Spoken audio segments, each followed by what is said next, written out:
నమస్తే welcome to Zee News afternoon bulletin నేను Manishree bulletin ముందుగా హెడ్లైన్స్ చూద్దాం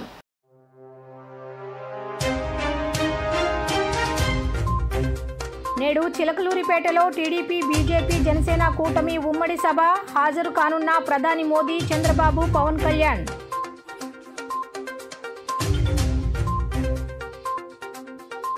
ఢిల్లీ నుంచి సుల్తాన్లు వచ్చిన విశాఖ ఉక్కును ఇంచు కూడా కదిలించలేరన్న తెలంగాణ ముఖ్యమంత్రి రేవంత్ రెడ్డి ఏపీలో రాజకీయ పార్టీలు రాష్ట్ర గౌరవాన్ని ఢిల్లీలో తాకట్టు పెట్టాయని విమర్శ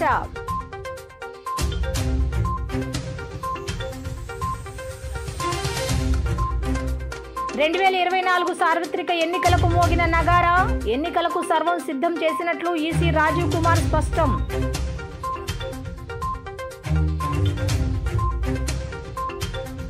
ఏపీలో రేపటి నుండి 10వ తరగతి పరీక్షలు హాజరు కానున్న 7,25,620 మంది విద్యార్థులు పకడ్బందీ ఏర్పాట్లు చేసిన అధికారులు 2024 సార్వత్రిక ఎన్నికల నగారా మోగింది. పార్లమెంట్ ఎన్నికలతో పాటు దేశవ్యాప్తంగా 4 రాష్ట్రాలకు అసెంబ్లీ ఎన్నికలు జరగనున్నాయి. ఆంధ్రప్రదేశ్, ఒడిశా, అరుణాచల్ ప్రదేశ్, సిక్కిం రాష్ట్రాలకు ఎన్నికలు నిర్వహిస్తున్నారు. దేశవ్యాప్తంగా 96,28,00,000 మంది ఓటర్లు ఉన్నారని ఈసీ తెలిపింది. దేశవ్యాప్తంగా ఎన్నికల కోడ్ అమలు కానుంది. జూన్ 16తో పార్లమెంట్ 18వ లోక్సభ గడువు ముగియనుంది. దేశవ్యాప్తంగా 10.5 లక్షల పోలింగ్ స్టేషన్లు ఉన్నాయి. ఎన్నికల్లో 1.50 కోట్ల మంది విధులు నిర్వహించనున్నారు. జూన్ 16లోగా ఎన్నికల ప్రక్రియను పూర్తి చేస్తామని ఈసీ ప్రకటించింది. కశ్మీర్లో కూడా ఎన్నికలు నిర్వహించాల్సి ఉందని ఈసీ తెలిపింది. 55 లక్షల ఈవీఎంలను సిద్ధం చేసినట్లు ఈసీ రాజీవ్ కుమార్ తెలిపారు. When Indians will together express their will once again, this is historic opportunity for all of us. By the way, this year also marks a pivotal moment in the global landscape of democracies. 2024 is a year of elections across the world. Over 5 dozen nations and people will vote across the hemispheres, across the date lines. However, India's elections have been like a pole star, both for its quantity and quality, and I'll elaborate it in detail in this conference. दुनिया के सबसे बड़े और सबसे जीवंत लोकतंत्र के रूप में भारत पर सभी का ध्यान केंद्रित रहता है. जहां चुनाव एक त्योहार है जिसमें लोकतंत्र के रंग उभरते हैं और देश के सभी हिस्से उसमें समावेश होते हैं. चुनाव का पर्व देश का गर्व. Let me say in the very beginning that it is our promise to deliver a national election in a manner that we add to our global shine and remain a beacon for electoral democracies across the world. We are committed to give the nation a truly festive democratic environment. Friends, the term of 17th Lok Sabha is due to expire on 16th June 24. The term of legislative assemblies of Andhra Pradesh, Odisha, Arunachal, Sikkim are also due to expire in June 24. Jammu Kashmir Assembly में भी चुनाव due हैं. We in the Commission understand with all humility at our command, that every election is a new test and failure is not an option. The entire election machinery has been trained on all aspects of election management. I had myself personally interacted with over 800 district magistrates across the length and breadth of the country. We have interacted with the SPs, DMs, commissioners, range IGs, political parties, enforcement agencies in Delhi and also while visiting the states. और पूरी states में इन सबके साथ समीक्षा करने के दौरान और उसके बाद हमें ये विश्वास है कि हम एक यादगार, स्वतंत्र, निष्पक्ष चुनाव एक पर्व के रूप में सबकी भागीदारी के साथ सुनिश्चित कराएंगे. రాష్ట్రంలో ఎన్నికల నేపథ్యంలో రాజకీయ ప్రకటనల హోర్డింగ్లు, కటౌట్లను వెంటనే తొలగించాలని రాష్ట్ర ఎన్నికల ప్రధాన అధికారి ముఖేష్ కుమార్ మీనా అధికారులను ఆదేశించారు. మధ్యాహ్నం 3 గంటల వరకు డెడ్ లైన్ విధించారు. ఆలోపు సచివాలయ పరిసరాలు, ప్రభుత్వ కార్యాలయాలు, బహిరంగ స్థలాల్లోని ప్రచార హోర్డింగ్లు, కటౌట్లను తొలగించాలన్నారు. షెడ్యూల్ విడుదల కావడంతో నిన్నటి నుంచే రాష్ట్రంలో ఎలక్షన్ కోడ్ అమల్లోకి వచ్చింది. ఎన్నికల కోడ్ అమల్లోకి వచ్చిన 24 గంటల్లోగా ప్రభుత్వ కార్యాలయాలు, భవనాలు, ఆస్తుల వద్ద ముఖ్యమంత్రి, మంత్రుల ఫోటోలు, వాల్ పేపర్లు, బ్యానర్లు, కటౌట్లు తొలగించాలని ఆదేశిస్తూ ఈసీ మార్గదర్శకాలు విడుదల చేసింది. ప్రభుత్వ ఉన్నతాధికారులు, మంత్రులు, ప్రజాప్రతినిధులతో వీడియో కాన్ఫరెన్సులపైన నిషేధం అమలవుతోందని మార్గదర్శకాల్లో రాష్ట్ర ఎన్నికల ప్రధానాధికారి కార్యాలయం పేర్కొంది. మరోవైపు ఎన్నికల ప్రక్రియలో నిమగ్నమైన అధికారులు, అధికార యంత్రాంగం బదిలీలపై పూర్తి నిషేధం అమలవుతోందని ఈసీ స్పష్టం చేసింది. మంత్రులు, రాజకీయ నేతలతో అధికారుల వీడియో కాన్ఫరెన్స్లపైన పూర్తి నిషేధం వర్తిస్తోందని ఈసీ తేల్చి చెప్పింది. ఎన్నికల కోడ్ అమల్లోకి వచ్చాక లబ్ధిదారులకు ఇచ్చే పత్రాలపై ముఖ్యమంత్రి, మంత్రుల ఫోటోలు ఉండేందుకు వీల్లేదని స్పష్టం చేశారు. ప్రభుత్వ ఖర్చుతో ఏర్పాటు చేసిన ప్రకటనలు, హోర్డింగ్లు కూడా తక్షణం తొలగించాల్సిందిగా అధికారులకు ఆదేశాలు జారీ చేసింది. మంత్రులు, ఇతర ప్రజాప్రతినిధులకు పైలట్ కార్లు, సైరన్ వినియోగించకూడదని వెల్లడించారు. ప్రభుత్వ అతిథి గృహాలను మంత్రులు, ప్రజాప్రతినిధుల్ని ఖాళీ చేయించాలని స్పష్టం చేసింది ఈసీ. ప్రభుత్వ అధికారులు, ఉద్యోగుల సిబ్బంది ఎట్టి పరిస్థితుల్లోనూ ఎన్నికల ప్రచారంలో పాల్గొనకూడదని ఎన్నికల సంఘం తేల్చి చెప్పింది. ఉద్దేశపూర్వకంగా సర్వీసు నిబంధనల్ని ఉల్లంఘించేందుకు ప్రయత్నిస్తే క్రిమినల్ కేసులు నమోదు అవుతాయని వెల్లడించింది. ఈ మేరకు అన్ని ప్రభుత్వ శాఖలకు, హెచ్ఓడీలకు, కలెక్టర్లకు, డీజీపీకి, ఎస్పీలకు ఎన్నికల ప్రధానాధికారి ముఖేష్ కుమార్ మీనా మార్గదర్శకాలు జారీ చేశారు. ఎపిక్ కార్డ్స్ మనం because large number of voters were added and deleted, modification చాలా జరిగింది లాస్ట్ 5-6 monthsలో. కాబట్టి ఎపిక్ కార్డ్స్ డిస్ట్రిబ్యూషన్ ఇప్పుడు నడుస్తుంది.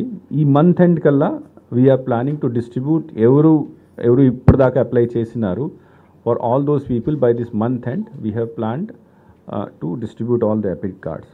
ఎలక్షన్కి ఆర్ పోలింగ్ డేట్కి 5 రోజు ముందు ఓటర్ ఇన్ఫర్మేషన్ స్లిప్స్ కూడా డిస్ట్రిబ్యూట్ చేయడం జరుగుతుంది. ఓటర్ డిస్ట్రిబ్యూషన్ స్లిప్స్తో పాటు ఈసారి బ్రెయిల్ ఓటర్ ఇన్ఫర్మేషన్ స్లిప్స్ కూడా విజువల్లీ హ్యాండిక్యాప్డ్కి మేము ఇవ్వడం జరుగుతుంది. తర్వాత ప్రతి ఓటర్కి ఒక voter guide we are providing. Election commission ఇచ్చిన ఈరోజు డైరెక్షన్స్ ప్రకారం అపార్ట్ ఫ్రమ్ ఎపిక్ కార్డ్, అంటే ఎపిక్ కార్డ్ ఉంటే మంచిది, ఎపిక్ కార్డ్ లేనప్పుడు 12 రకాల ఐడెంటిఫికేషన్స్ని ఇప్పుడు ఈరోజు నోటిఫై చేయడం జరిగింది. ఆ 12 రకాల ఐడెంటిఫికేషన్ కార్డ్ మన దగ్గర ఉంటే in place of EPIC card identification కోసం పోలింగ్ రోజు వాడుకోవచ్చు. దాంట్లో ఆధార్ కార్డ్ ఉంది, ఎంజీ ఎన్ఆర్ఈజీఏ జాబ్ కార్డ్ ఉంది, పాస్బుక్స్ ఉంది, health insurance smart card, driving licence, PAN card, passport, pension document, service identity card, తర్వాత official identity cards of MP MLA. So 12 different types of identification document can be used by the voter for his identification on the day of polling. ప్రతి polling స్టేషన్లో minimum facilities అంటే drinking water, furniture, lighting, ramp, ఇట్లాంటి 7-8 facilities ఉన్నాయి, minimum ఇవ్వాలి. So last 3 months నుంచి collectors ప్రయత్నం చేస్తున్నారు. Except 40 polling station అన్ని చోట్ల పూర్తి చేయడం జరుగుతుంది. అది కూడా నెక్స్ట్ ఈ మంత్ ఎండ్ కల్లా collectors will complete all those things. Now ఈసారి ఫిజికలీ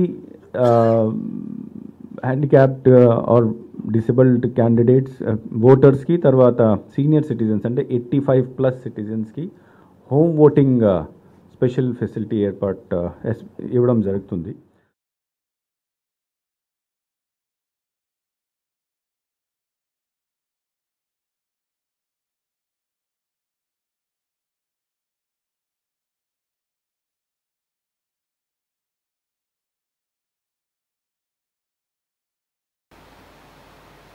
న్యాయవాదులను అన్ని విధాలా ఆదుకుంటామని తెలుగుదేశం పార్టీ అధినేత నారా చంద్రబాబు నాయుడు హామీ ఇచ్చారు. బీజేపీ, తెలుగుదేశం పార్టీ, జనసేన కూటమి రాష్ట్రంలో అధికారంలోకి వచ్చాక స్వర్ణ యుగాన్ని తలపించేలా పనులు చేస్తామన్నారు. తెలుగుదేశం పార్టీ లీగల్ సెల్ ఆధ్వర్యంలో విజయవాడలో శనివారం నిర్వహించిన ఎన్నికల సదస్సుకు ఆయన ముఖ్య అతిథిగా హాజరై ప్రసంగించారు. న్యాయవాదులపై వరాల జల్లు కురిపించారు. న్యాయవాదులకు ఇళ్ల స్థలాలు ఇస్తాం, మిడ్ క్లెయిమ్లు కింద 5 లక్షలు, ప్రమాద బీమా కింద 15 లక్షలు చెల్లిస్తామన్నారు. ప్రీమియాన్ని ప్రభుత్వమే భరిస్తుందన్నారు. వారి సంక్షేమ నిధికి 100 కోట్లు కేటాయిస్తామన్నారు. వైఎస్ఆర్ కాంగ్రెస్ పార్టీ ప్రభుత్వం ఈ హామీనిచ్చి విస్మరించింది. ఈ ప్రభుత్వం లా నేస్తం పేరుతో 2670 మంది యువ న్యాయవాదులకు 5000 రూపాయల స్టైఫండ్ ఇచ్చింది. తాము అధికారంలోకి వచ్చాక న్యాయమిత్ర పేరుతో 3500 మందికి 7000 రూపాయల చొప్పున స్టైఫండ్ ఇస్తామని వివరించారు. నా జీవితంలో ఎప్పుడు కూడా 45 ఏళ్ళ తర్వాత మళ్ళా లీగల్ సెల్లో వర్క్షాపులు పెట్టుకునే పరిస్థితికి వచ్చాం. అంటే ఈ రాష్ట్రంలో న్యాయ వ్యవస్థ ఎంత కావాల్సిన అవసరం ఉందో, ఎన్నికల ముందర నేను నామినేషన్ వేసేటప్పుడు కూడా ఎవరో అడ్వకేట్ చూసుకుంటారు, వృత్తిపరంగా మీ డ్యూటీ మీరు చేస్తారు, నేను సంతకం పెట్టి పంపిస్తాను. అక్కడ నామినేషన్ వేసే వాళ్ళు కూడా నేను అక్కడికి వెళ్ళను, ఇంతవరకు నాకు అలవాటే లేదు అక్కడికి వెళ్ళడం కూడా. మన కార్యకర్తలు లాయర్స్ ఉండి నామినేషన్ వేసి ఎన్నికలు జరిపించిన తర్వాత డిక్లరేషన్ ఫామ్ తీసుకొచ్చి నాకు ఇచ్చేవాళ్ళు. ఇప్పుడు ఎన్నికలంటే నేను ఇప్పటి నుంచే ప్రారంభించాను. నా మీద ఎన్ని కేసులు పెట్టారో, ఏ పోలీస్ స్టేషన్లు ఉన్నాయో కడాన డీజీపీతో సహా అందరిని అడిగి అవన్నీ వేయకపోతే ఎక్కడ అబ్జెక్షన్స్ పెడతారనే పరిస్థితికి వచ్చింది. అంటే దొంగ కేసులు ఎన్ని పెట్టాలో అన్ని పెట్టే పరిస్థితికి వచ్చారు. నామినేషన్ వేయాలంటే ప్రతి ఒక్క అభ్యర్థి మామూలుగా ఒకప్పుడు ఎలక్షన్ అంటే ప్రజలు అడుక్కోవాలి, ఇప్పుడు ఎలక్షన్లు అంటే ఆఫీసర్లు అడుక్కొని నా మీద ఎన్ని కేసులు చెప్పరా బాబు అని అడుక్కునే పరిస్థితి తీసుకొచ్చేశారు. అది రాష్ట్రంలో పరిపాలన.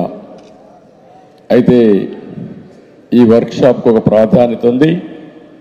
ఇంకొక పక్క రాజ్యాంగంలో మనం చూస్తే శాసనసభ, కార్యనిర్వహణ వ్యవస్థ, మీడియా, ఈ మూడు వ్యవస్థలు కూడా ఎక్కడన్నా కానీ గాడి తప్పితే దాన్ని రెగ్యులేట్ చేసి అంతిమంగా ఘాటిలో పెట్టే బాధ్యత న్యాయ వ్యవస్థది. అలాంటి న్యాయ వ్యవస్థ లేకపోతే మనం ఒక విధంగా చెప్పాలి, నేను కూడా ఇక్కడ మాట్లాడేవాడిని కాదేమో, ఎక్కడుండేవాడు నాకే తెలియదు. అలాంటి పరిపాలన చేస్తున్నాయి. ఈ పరిపాలన నియమనాలు నాకైతే అర్థం కావడం లేదు. అధికారం చేపట్టిన నాటి నుంచి సీఎం జగన్ ఎన్డీఏ ప్రభుత్వానికి మద్దతిస్తూ వస్తున్నారు. దీంతో మోదీ, జగన్ ఎప్పుడూ విమర్శలు చేసుకోలేదు. కానీ ఇటీవల బీజేపీ, టీడీపీ, జనసేనతో పొత్తు పెట్టుకుంది. ఈ క్రమంలోనే ఇవాళ చిలకలూరిపేటలో 3 పార్టీల సంయుక్త సభ జరగనుంది. దీనికి మోదీ హాజరు కానున్నారు. మరి ఈ సభల్లో తొలిసారి ఆయన జగన్పై విమర్శలు చేస్తారా? చేస్తే దేని గురించి మాట్లాడతారు అనేది ఆసక్తిగా మారింది. ఢిల్లీ నుంచి సుల్తాన్లు వచ్చిన విశాఖ ఉక్కును ఒక్క ఇంచు కూడా కదిలించలేరని తెలంగాణ ముఖ్యమంత్రి రేవంత్ రెడ్డి అన్నారు. విశాఖ స్టీల్ ప్లాంట్ రక్షణ కోసం షర్మిల నడుం బిగించారని, ఉక్కు సంకల్పంతో సభ పెట్టారన్నారు. వైఎస్ఆర్ సంకల్పాన్ని నిలబెట్టే వారే ఆయన వారసులవుతారన్నారు. ఏపీ ఆత్మగౌరవాన్ని ఢిల్లీలో తాకట్టు పెట్టారని, ప్రశ్నించే నాయకుడు లేకే ప్రధాని మోదీ ఏపీని పట్టించుకోవడం లేదన్నారు. ఢిల్లీని డిమాండ్ చేసి కావాల్సింది సాధించుకునే నాయకత్వం ఇప్పుడు లేదని, అందుకే 10 ఏళ్లైనా ఆంధ్రప్రదేశ్కు రాజధాని లేదు, పోలవరం పూర్తి కాలేదన్నారు. విశాఖలో కాంగ్రెస్ నిర్వహించిన న్యాయ సాధన సభలో తెలంగాణ ముఖ్యమంత్రి రేవంత్ రెడ్డి పాల్గొని ప్రసంగించారు. బీజేపీ అంటే బాబు, జగన్, పవన్ అని, ఇదే మోదీ బలగమన్నారు. ఎవరు గెలిచినా ఆయనకు మద్దతిచ్చేవారేనన్నారు. ఈ ప్రాంత సమస్యలపై నిటారుగా కొట్లాడే నాయకులు కావాలన్నారు. ఏపీ ప్రజలకు కావాల్సింది పాలకులు కాదు, ప్రశ్నించే గొంతుకులని పేర్కొన్నారు. తెలుగువారి హక్కులు కాపాడుకునేందుకు అంతా ఏకమవుదామని పిలుపునిచ్చారు. ఏపీ ప్రజలు కష్టాల్లో ఉన్నారని, షర్మిల ఇక్కడకు వచ్చారని, ఎవరో వచ్చి విశాఖ ఉక్కును అమ్ముతామంటే ఊరుకోబోమని తెలియజేశారు. ప్రస్తుత పరిస్థితుల్లో ఏపీలో పోరాటం ఎంత కష్టమో ఆమెకు తెలుసన్నారు. 25 మంది ఎమ్మెల్యేలు, 5 ఎంపీ స్థానాల్లో గెలిపించండి, చట్టసభల్లో మీకోసం పోరాటం చేస్తారన్నారు. ఇక్కడ కాంగ్రెస్ లేదని కొందరు అనుకుంటున్నారు. కానీ ఈ సభను చూశాక షర్మిలమ్మ ముఖ్యమంత్రి కావడం ఖాయమనిపిస్తోందని తెలియజేశారు. షర్మిల నాయకత్వాన్ని బలపరచాలని అండగా తాను ఉంటాను అన్నారు. ఆంధ్రప్రదేశ్ గడ్డపై కాంగ్రెస్ జెండా ఎగరేస్తామని రేవంత్ రెడ్డి అన్నారు. వైఎస్ షర్మిల గారి నాయకత్వంలో ఈ సభను చూస్తుంటే నాకు విశాఖపట్నంలో ఉన్నట్టు లేదు. హైదరాబాదు నగరంలో, తెలంగాణలో కాంగ్రెస్ పార్టీ సభను ఏర్పాటు చేసినట్టుగా ఉంది. వాస్తవంగా నేను ఈ సభకు రావాలనుకున్నప్పుడు కొంతమంది మిత్రులు అన్నారు, అక్కడ కాంగ్రెస్ పార్టీ లేదు కదా, మీరెళ్ళి సభ వైఫల్యం చెందితే మనకు చెడ్డ పేరు వస్తుంది కదా అని. అంటే నేను ఒక మాట చెప్పిన వాళ్లకు, విశాఖ ఉక్కును కాపాడాలనే ఉక్కు సంకల్పం కోసం షర్మిలమ్మ సభ పెడితే తప్పకుండా ఆయన అభిమానులు అందరూ అక్కడికి వస్తారు, అండగా నిలబడతారని నేను వారికి చెప్పిన. షర్మిలమ్మను ఆశీర్వదించి విశాఖ ఉక్కును కాపాడుకోవడానికి వచ్చినందుకు మీకు అందరికీ మనస్ఫూర్తిగా ధన్యవాదాలు తెలియజేస్తున్న మిత్రులారా. భౌగోళిక రాష్ట్రాలుగా విడిపోయినాం, కానీ మన హక్కుల కోసం మన ఆస్తులు కొల్లగొట్టడానికి ఢిల్లీ పెత్తందారులు మన మీద దండయాత్ర చేస్తే మనం తెలుగు వాళ్ళం, మనం అన్నదమ్ములం, ఒకరికి ఒకరం అండగా నిలబడి ఢిల్లీ నుంచి సుల్తానులు వచ్చినా, జాగీర్దారులు, జమీందారులు వచ్చినా తెలుగు గడ్డ మీద ఇటుక పెళ్ళను కూడా తీయలేరు, విశాఖ ఉక్కును ఒక ఇంచు కూడా కదిలించలేరు అని చెప్పి నేను ఈ సందర్భంగా తెలియజేయదలుచుకున్నా. చాలా మందికి అనుమానాలు ఉండొచ్చు, అపోహలు ఉండొచ్చు. వైఎస్ఆర్ వారసులు ఎవరు అని. వైఎస్ఆర్ సంకల్పాన్ని నిలబెట్టేటోళ్ళే వైఎస్ఆర్ వారసులు అవుతారు తప్ప వైఎస్ఆర్ ఆశయాలకు వ్యతిరేకంగా, వైఎస్ఆర్ గారి యొక్క ఆఖరి కోరికకు వ్యతిరేకంగా మాట్లాడే వాళ్ళు ఏ రకంగా వైఎస్ఆర్ వారసులు అవుతారో మీరు ఒక్కసారి ఆలోచన చెయ్యండి. ఆంధ్రప్రదేశ్కు రాజధాని ఎక్కడంటే ఎక్కడుందో చెప్పలేని పరిస్థితి ఈ ప్రాంతంలో. ఈ ఆంధ్రప్రదేశ్ యొక్క ఆత్మ గౌరవాన్ని ఢిల్లీలో తాకట్టు పెట్టిండ్రు.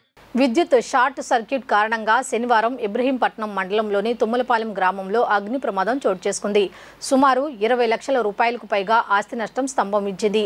వివరాల్లోకి వెళితే పింతాడి శ్రీనివాసరావుకు చెందిన పెయింట్ వర్క్ షాప్లో విద్యుత్ షార్ట్ సర్క్యూట్ కారణంగా ఈ ప్రమాదం జరిగింది. కాగా విషయం తెలుసుకున్న టీడీపీ రాష్ట్ర ప్రధాన కార్యదర్శి మాజీ మంత్రి దేవినేని ఉమామహేశ్వరరావు సంఘటనా స్థలానికి స్వయంగా వెళ్లి పరిశీలించారు. అగ్నిమాపక సిబ్బందితో మాట్లాడి ఎంత మేర నష్టం వాటిల్లింది అడిగి తెలుసుకున్నారు. బాధితుడు శ్రీనివాసరావును పరామర్శించి మనోధైర్యం చెప్పారు. ఈ కార్యక్రమంలో స్థానిక టీడీపీ జనసేన నేతలు రంగినేని నరేంద్రబాబు, తాడికొండ రామకృష్ణ, పులిశెట్టి తేజ, చెల్లు గంగాధర్రావు తదితరులు పాల్గొన్నారు.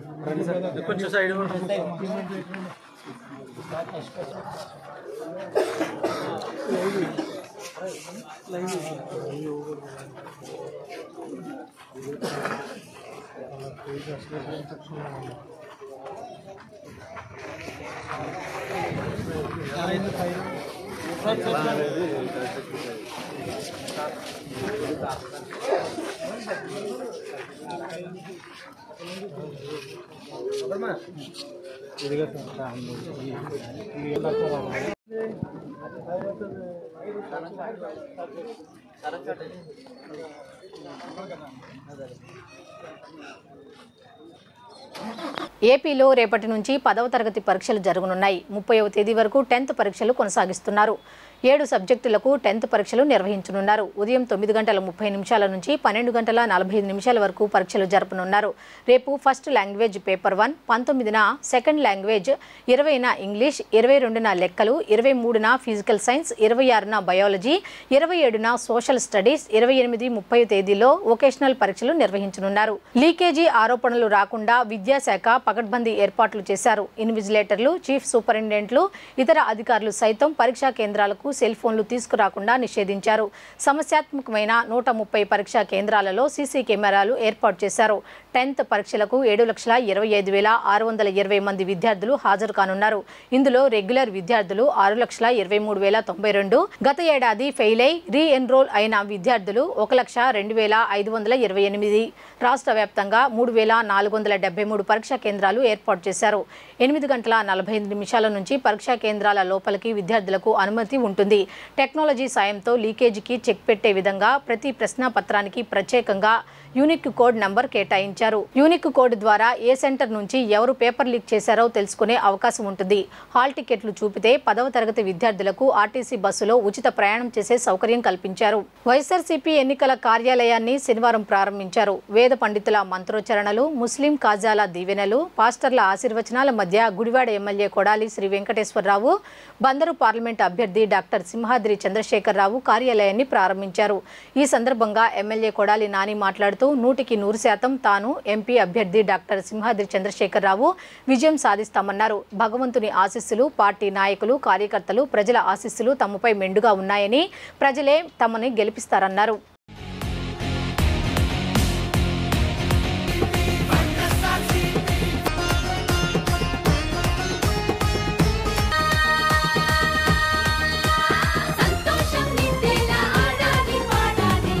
రాబోయే ఎన్నికల్లో దొంగ ఓట్లు వేయించుకోవడానికి వైసీపీ కుట్ర పన్నుతోందని బీజేపీ ఏపీ అధ్యక్షురాలు పురంధేశ్వరి అన్నారు. ఏపీలో వైసీపీ పాలనలో అవినీతి బాగా పెరిగిపోయిందని అన్నారు. రాష్ట్రంలో విధ్వంసకర పాలన సాగుతుందన్నారు. 3 ప్రాంతాల మధ్య చిచ్చు పెట్టి సీఎం జగన్ రెడ్డి పాలిస్తున్నారని మండిపడ్డారు. విజయవాడ సీతారాంపురంలోని బీజేపీ రాష్ట్ర కార్యాలయంలో జరిగిన కార్యక్రమంలో రాష్ట్ర అధ్యక్షురాలు పురంధరేశ్వరి సమక్షంలో అనేక మంది బీజేపీలో చేరారు. వారికి కండువా కప్పి పార్టీలోకి ఆహ్వానించారు. ఈ సందర్భంగా ఆమె మాట్లాడుతూ ప్రధానమంత్రి నరేంద్ర మోదీ పాలనకు ప్రతి ఒక్కరూ బీజేపీ పట్ల ఆకర్షితులవుతున్నారని చెప్పారు. ఇతర పార్టీలో సమర్థవంతంగా పనిచేసిన వారు తమ పార్టీకి ఆకర్షితులై చేరుతున్నారని అన్నారు.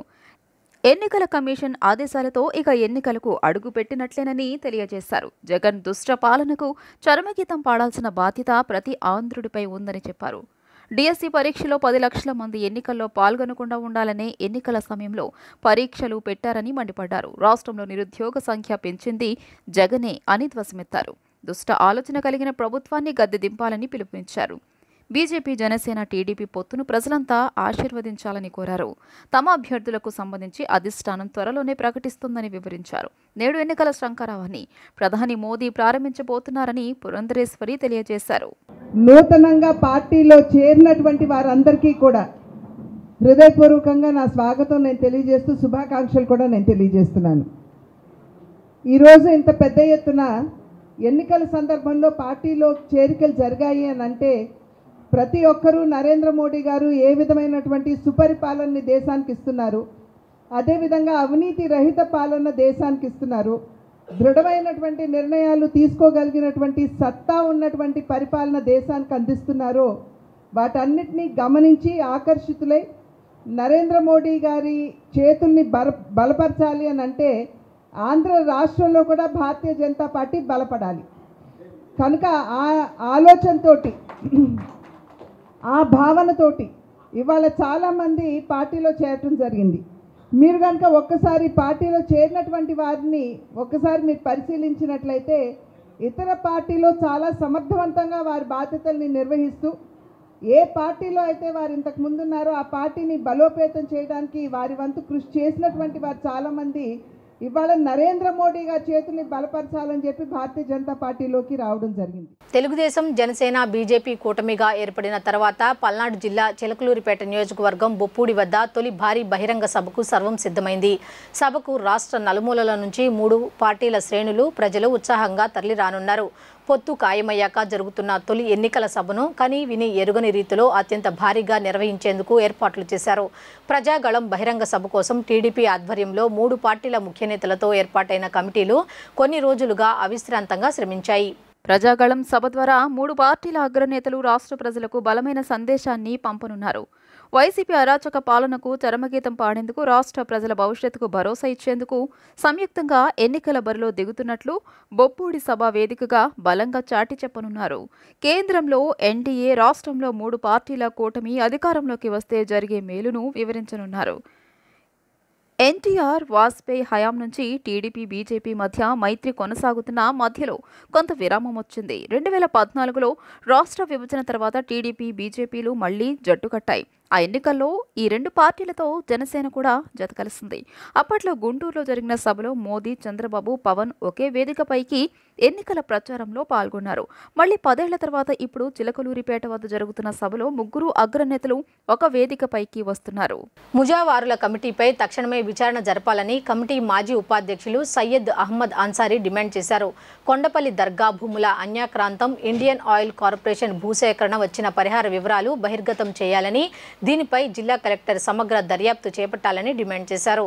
శనివారం ప్రెస్ క్లబ్లో నిర్వహించిన విలేకరుల సమావేశంలో ఆయన మాట్లాడారు. 22 ఏళ్ల క్రితమే పదవీ బాధ్యతలు ముగిసినప్పటికీ నూతన కమిటీని ఇప్పటి వరకు ఏర్పాటు చేయకుండా కాలయాపన చేస్తున్నారని విమర్శించారు.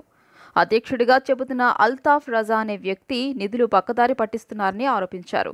దర్గాకు చెందిన 60 ఎకరాల భూమి, ఇండియన్ ఆయిల్ కార్పొరేషన్ భూసేకరణలో వచ్చిన పరిహార వివరాలు, కొండపల్లి బి కాలనీ వద్ద 14 ఎకరాల భూమిని విక్రయించగా వచ్చిన డబ్బులు, దర్గాకు ఉన్న 4 దుకాణాలు, షాదీఖానా అద్దెల వివరాలు నేటికీ చెప్పకపోవడం పలు అనుమానాలకు తావిస్తోందన్నారు. దర్గాకి చెందిన ఆర్థిక లావాదేవీలపై వక్ఫ్ బోర్డు సీఈఓ, కలెక్టర్లు విచారణ జరపాలని కోరారు. నూతన కమిటీని ఏర్పాటు చేసి ముజావర్లకు న్యాయం చేయాలని విజ్ఞప్తి చేశారు. బైట్. ఈ సమావేశంలో సయ్యద్ షాహీనా, మెహరునిసా తదితరులు పాల్గొన్నారు. మేము నివసించేది కూడా హజరత్ గారి స్థలంలో నివసించుకుంటూ వస్తున్నాము. మా దర్గాకి టెంపరీ బాడీ 23 సంవత్సరాల కిందట వేయుట జరిగింది. అప్పటి నుంచి ఆ బాడీ అయిపోయిన తర్వాత పాత బాడీలో నేను వైస్ ప్రెసిడెంట్గా నన్ను ఎన్నుకోవటం జరిగినది. ఆ తర్వాత సయ్యద్ అల్తాఫ్ అను వారికి ప్రెసిడెంట్గా ఆయన ఎంతో మంచి పనులు చేస్తారు, అసోసియేషన్ రిజిస్టర్ చేస్తారు, వక్ఫ్ బోర్డు అప్రూవల్ చేస్తారు, యంగ్ చదువుకున్న వ్యక్తి అన్న ఉద్దేశంతో మేమందరం నమ్మి అతనికి ప్రెసిడెంట్గా ఎన్నుకోవటము జరిగినది. అతని పీరియడ్లో ఉన్న డబ్బులన్నీ వాడేసి 22 సంవత్సరాల నుండి దాని లెక్కలు చెప్పకుండా వేరే కమిటీ వేయకుండా ఆ తర్వాత కొండపల్లి బీ కాలనీ దగ్గర ముస్తఫా నగర్ అనే వేరే వాళ్ళు కొని 14 ఎకరాలు దానికి మా ముజావాలా స్థలమే ఇవ్వటం జరిగినది. దాని డబ్బులు ఏమైనాయి అనేది ఇప్పటి వరకు చెప్పరు. పైన కిల్లా మీద దర్గా దగ్గర శుభ్రత లేకుండా, పూజలు సరిగ్గా చేయకుండా, వాళ్ళు టైంకు రాకుండా, పరిశుభ్రత లేకుండా అన్నీ కూడాను పాడు చేయటం జరుగుతుంది. చేయరాని పనులు వాళ్ళు చేస్తున్నారు. అక్కడ అలా చేయకుండా మంచిగా చేసేటట్టు కోరుకుంటున్నాను. మహారాష్ట్రలోని ఇందాపూర్లో ఓ వ్యక్తిని దారుణంగా చంపిన వీడియో సోషల్ మీడియాలో వైరల్ అవుతోంది. అవినాష్ ధన్వే అనే వ్యక్తి తన స్నేహితులతో కలిసి భోజనం చేసేందుకు రాగా 6 నుండి 7 మంది దుండగులు అతనిపై దాడి చేశారు. కుర్చీలో కూర్చున్న అతడిని వెనుక నుంచి వచ్చిన ఇద్దరు మొదట గన్తో కాల్చారు. అతడు కుప్పకూలగా మరో 5గురు వచ్చి కత్తులతో క్రూరంగా నరికి చంపారు. పోలీసులు నిందితుల కోసం గాలిస్తున్నారు.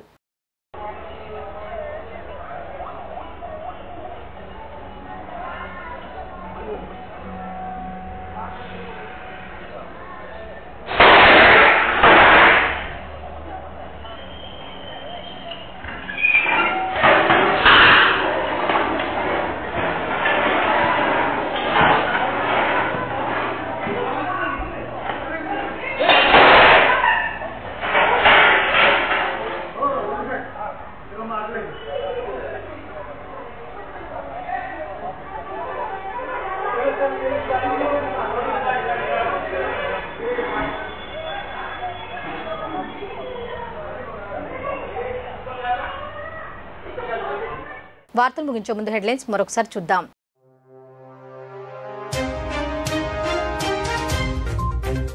నేడు చిలకలూరిపేటలో టీడీపీ, బీజేపీ, జనసేన కూటమి ఉమ్మడి సభ. హాజరు కానున్న ప్రధాని మోదీ, చంద్రబాబు, పవన్ కళ్యాణ్.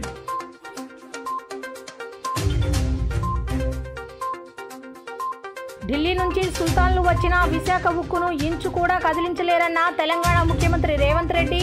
ఏపీలో రాజకీయ పార్టీలు రాష్ట్ర గౌరవాన్ని ఢిల్లీలో తాకట్టు పెట్టాయని విమర్శ.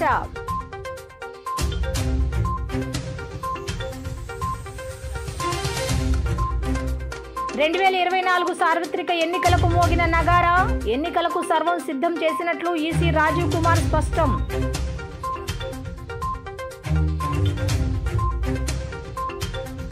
ఏపీలో రేపటి నుండి 10వ తరగతి పరీక్షలు. హాజరు కానున్న 7,25,620 మంది విద్యార్థులు. పకడ్బందీ ఏర్పాట్లు చేసిన అధికారులు. ఈ వార్తలు ఇంతటితో సమాప్తం. తిరిగి రాత్రి 7:30 బులెటిన్లో కలుద్దాం. అంతవరకు సెలవు. నమస్కారం.